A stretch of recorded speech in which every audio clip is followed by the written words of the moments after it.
Alright, welcome to the pre-calculus video on solving equations. This is just serving as a quick review.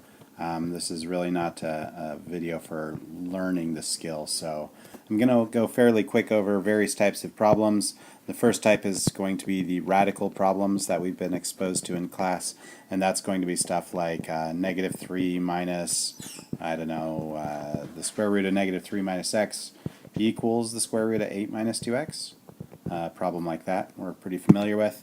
We will also be covering the rational equations, the ones that are of the form of, I don't know, 1 over n squared plus 6n plus 8 minus 3 over n plus 2 is equal to 6 over n, or something to that effect. Then we're also going to look at the work problems. So the work problems are ones like it takes Stan 6 hours to do paint a house, and it takes Phil 5 hours to paint the house. How long does it take them together? So work problems like that. And the final one that I will cover is problems that don't really appear to be quadratic, but are like this, plus 3x to the 1/3 plus 2 is equal to 0. So without further ado, let's jump right into solving some radical problems. Okay, the first problem I'm going to tackle is for the square root of 4x minus 24 minus x is equal to -6. And when you have one radical, the ideal solution is to rewrite it so that you have a radical on one side of the equation and all of the non-radical pieces on the other side of the equation. When we do that, what we can do is we can square both sides, because squaring it will help us remove the radical. So squaring the left side removes the radical, and squaring the right side through foiling gives us x squared minus 6x minus 6x plus 36. So remember, we want to FOIL that out. And then what we can do is we can gather all of our like terms. So let's subtract 4x from both sides. So the minus 12 minus 4 gives us minus 16x. And then the 36 plus 24 is 50, 60, 60. There we go, plus 60. So there's the equation that we have. We've reduced the radical to a quadratic equation. And quadratic equations we can solve usually by factoring. Sometimes you have to use the quadratic formula. But here we've factored the problem. And then we are able to use the zero product property and conclude that either x is equal to 6 or x is equal to 10. After we find two solutions, we need to verify that they actually work, because a lot of these problems will create solutions that don't work. So we plug 6 into the original problem. 4 times 6 minus 24 minus 6 is equal to -6. And that checks out. That's a true statement. 0 minus 6 is equal to -6. Then we try it out for, whoa, don't know how that happened. Try it out for the 10. We take the square root of 4 times 10 minus 24, subtract 10, and that should equal -6. So this is square root of 16 is 4, and 4 minus 10 is -6, so it checks out as well. So both of our solutions work. Okay, let's take a look at another one that's a little bit harder and more in line with what we'd see on the test. Okay, with this problem we have a radical on each side of the problem, and what we should do here is square both sides. So if I square the left-hand side, I'm going to multiply the whole left-hand side by itself, and this is going to require us to use foiling techniques. And squaring the right-hand side causes the radical to disappear. So now if we go about foiling the left, 1 times 1 is 1. 1 times this radical is radical negative 5 minus 3b. And then we have this radical times 1, which is 1 radical negative 5 minus 3b. And then finally we have the last two radicals being multiplied together, which gives us just the negative 5 minus 3b.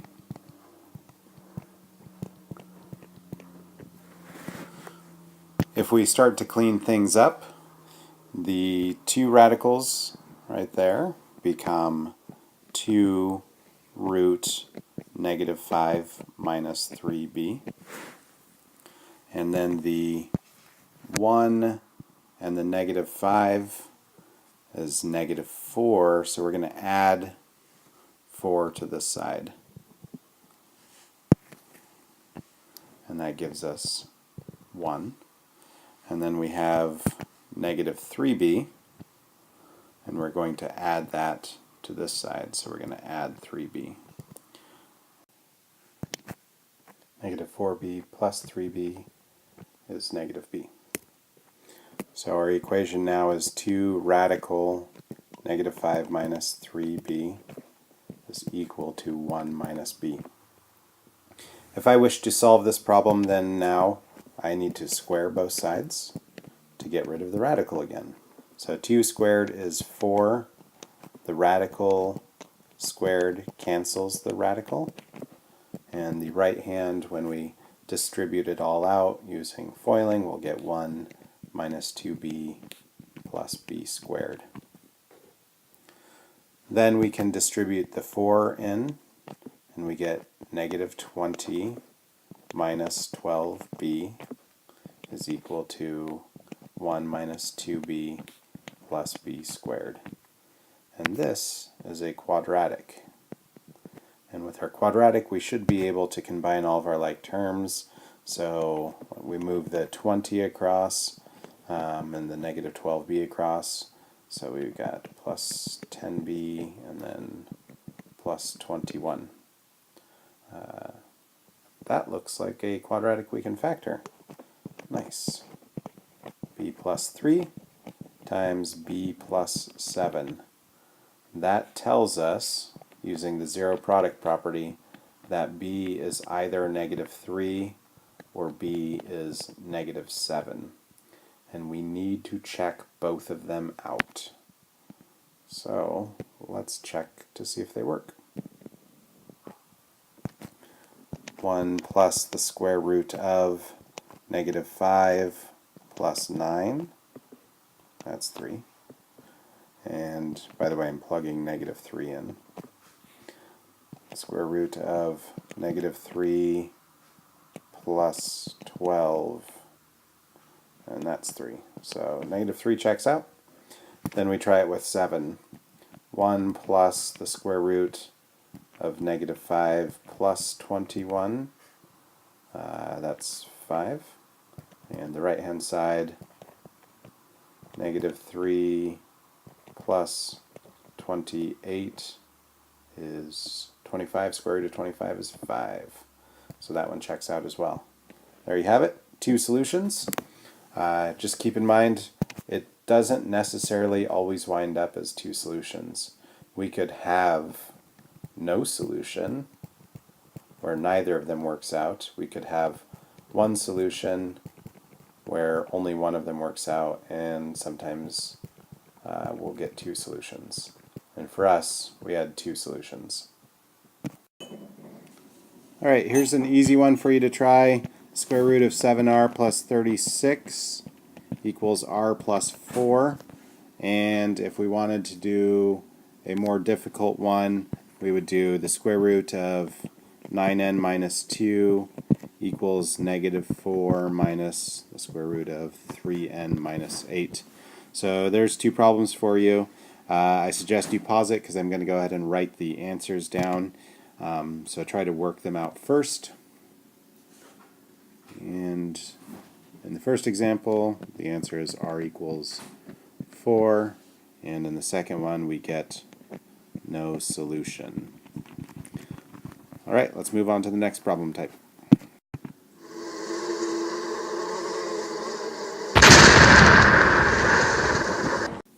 Okay, in this rational equation, the first step is we need to factor our denominators. And we see that our denominators are almost all factored. We need to do a n minus 2 times an n plus 1. That will factor our third denominator. The reason we do this is so that we can find a least common denominator. And in this case, our least common denominator has a n plus 1 and a n minus 2 in it. So our first fraction is missing the n minus 2. So we're going to multiply top and bottom by n minus 2.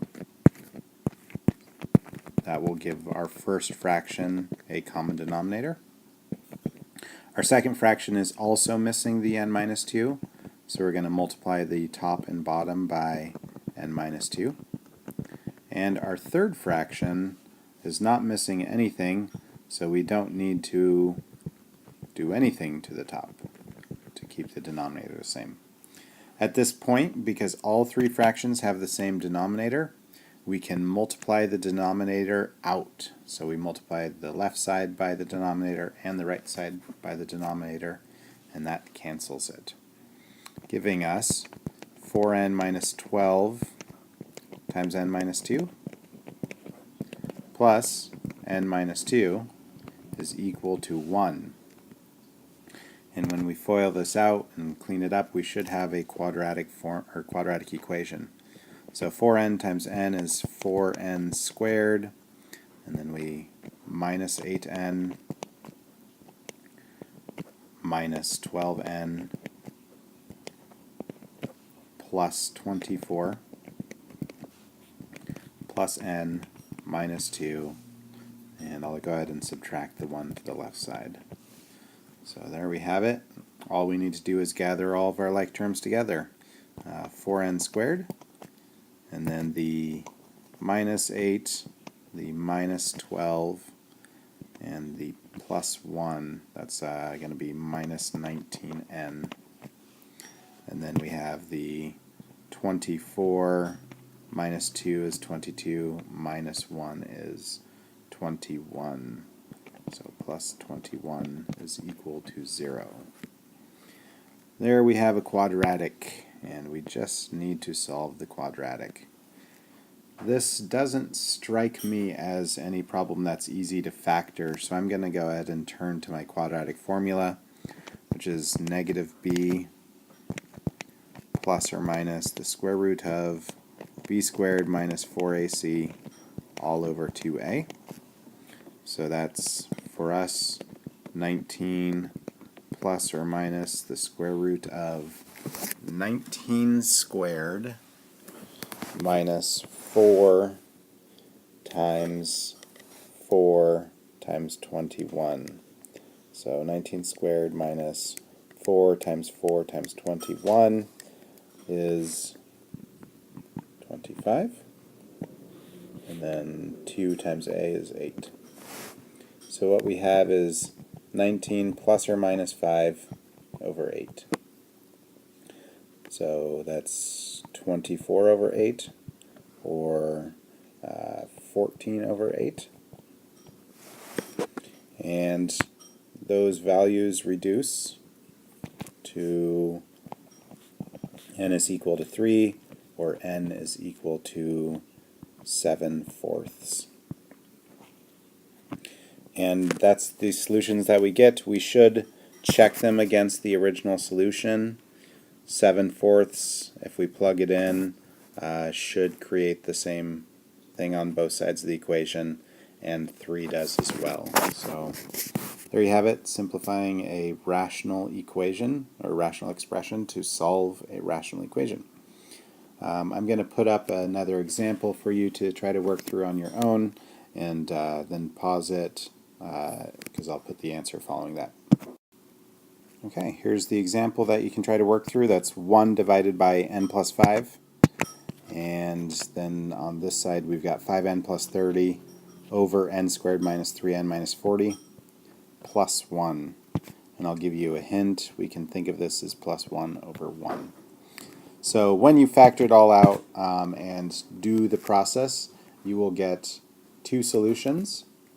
And go ahead and pause it now because I'm going to write the solutions down.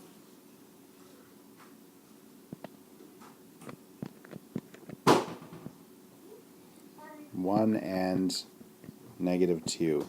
So there it is in set builder notation, or you could say n is equal to 1, n is equal to negative 2. Either one of those solutions works.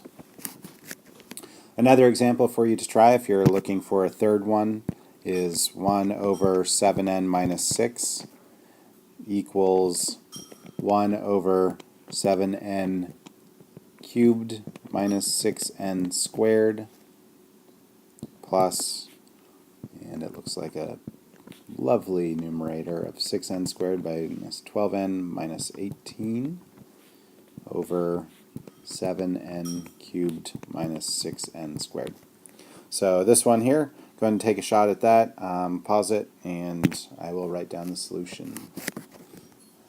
For this one we get a solution of n is 17/5 or n is negative 1.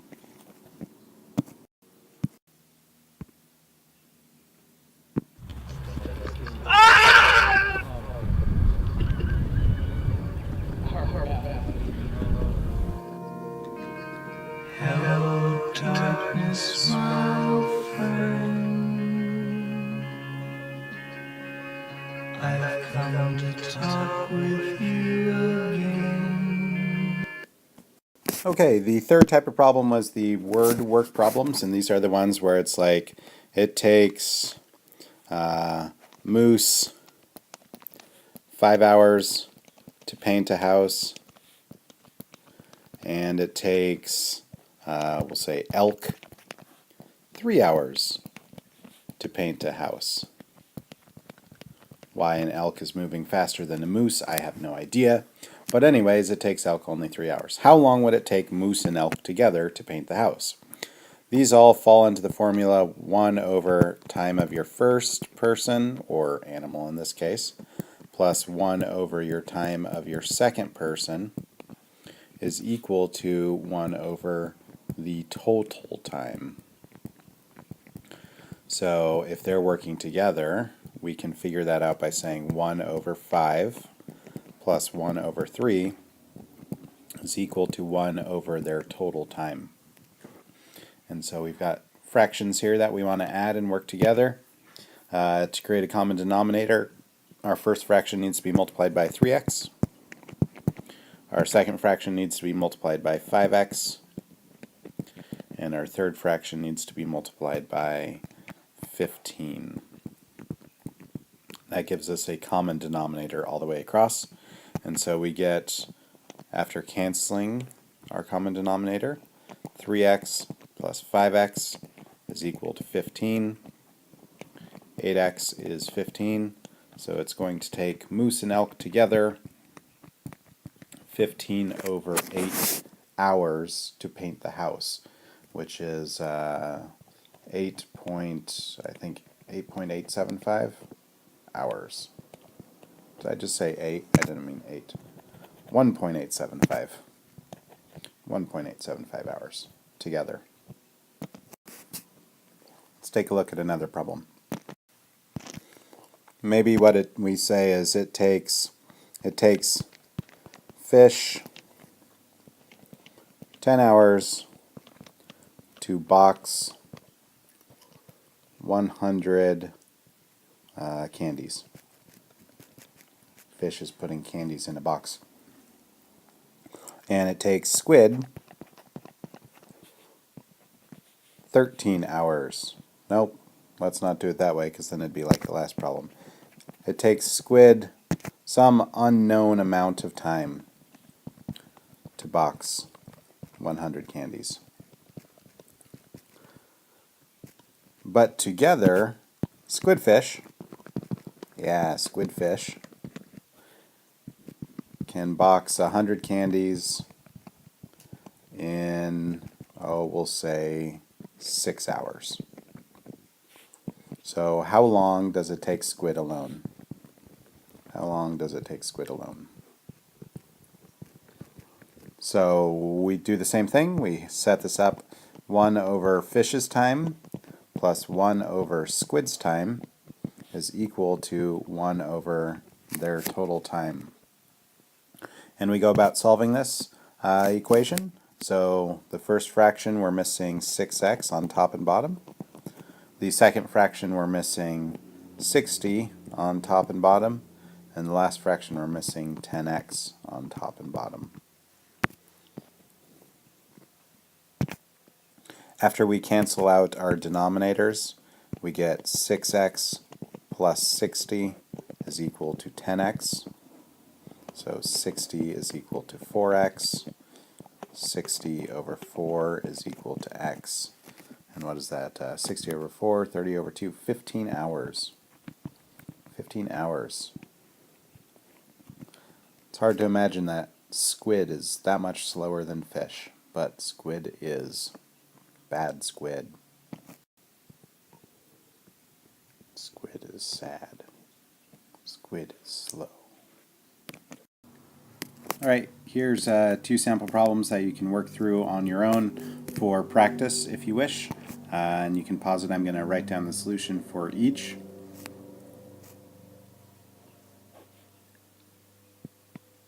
So together I'll take 6.67. That doesn't show up very well.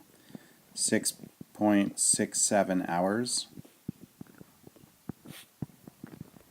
And on the second one, Sarawang can do it alone in 9.01 hours.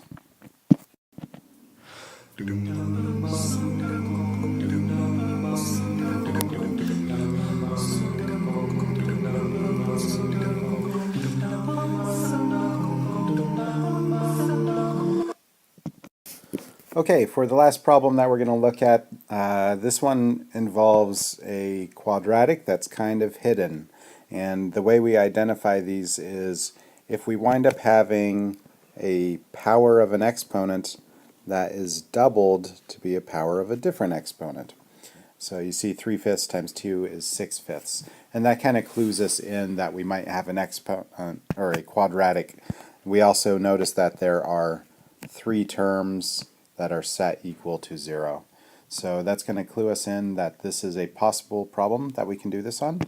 And the key to figuring it out is doing a unique substitution where first off we're going to write the first term like that. And then that allows us so that we can do some sort of substitution to turn it into a quadratic problem. And what we have here is x to the 3/5 and x to the 3/5. Those are the same value now because we pulled that 2 up as an exponent up here. So remember 2 times 3/5 is 6/5. So that's why we're allowed to do that. We're going to substitute in a value so that what we do is instead of writing x to the 3/5, we're going to let it be u. So what that does for us is it makes our equation look like u squared plus 4u minus 12 is equal to 0. And now we have a quadratic, and we are pretty familiar with solving quadratics. We can factor them or use the quadratic formula. This one doesn't look too bad for factoring. We do u plus 6 times u minus 2 is equal to 0, and then using the zero product property we can conclude that either u is negative 6 or u is 2. And if either of those happen we would get 0 as an answer. However, we don't want to solve for u, we want to solve for x, so we need to substitute back in x to the 3/5 is equal to negative 6, or x to the 3/5 is equal to 2. Now we're at the point where we're almost at the end of the problem. We just need to get rid of these exponents. And the way we do that is we raise both sides to the reciprocal. So raise both sides to the reciprocal. Since we have 3/5, the reciprocal is 5/3. 5/3. So we're able to conclude that x is -6 to the 5/3 and x is 2 to the 5/3. And if we wanted to, we could express those as radicals. This is the third root of -6 to the 5th, and this is the third root of 2 to the 5th, or third root of 32. So I think for the sake of what we're doing, I would accept the fractional exponents for now. We might get into actually requiring this. So let's get comfortable with both of them. Okay, let's take a look at another one. I notice right away that my exponent is doubled here and here, from here to here, and we have 3 terms. So writing it out, we can replace that 2/3 as x to the 1/3 squared minus 8x to the 1/3 plus 15 is equal to 0. Now it's in the quadratic form. If we do substitutions for the x to the 1/3, we get u squared minus 8u plus 15 equals 0. And now we can factor it. U minus 5 times u minus 3 equals 0. And we get either u is 5 or u is 3. And we need to check both of those answers. We need to then change both of those answers to terms of x. So x to the 1/3 is equal to 5, and x to the 1/3 is equal to 3. And then to get rid of our fractional exponents, we are going to multiply or raise to the reciprocal. So we'll raise to the 3/1 both sides. So here we get x is 5 to the 3rd power is 125, and 3 to the 3rd power is 27. There's our solutions. All right, keep those math problems rolling, and I'll see you in class.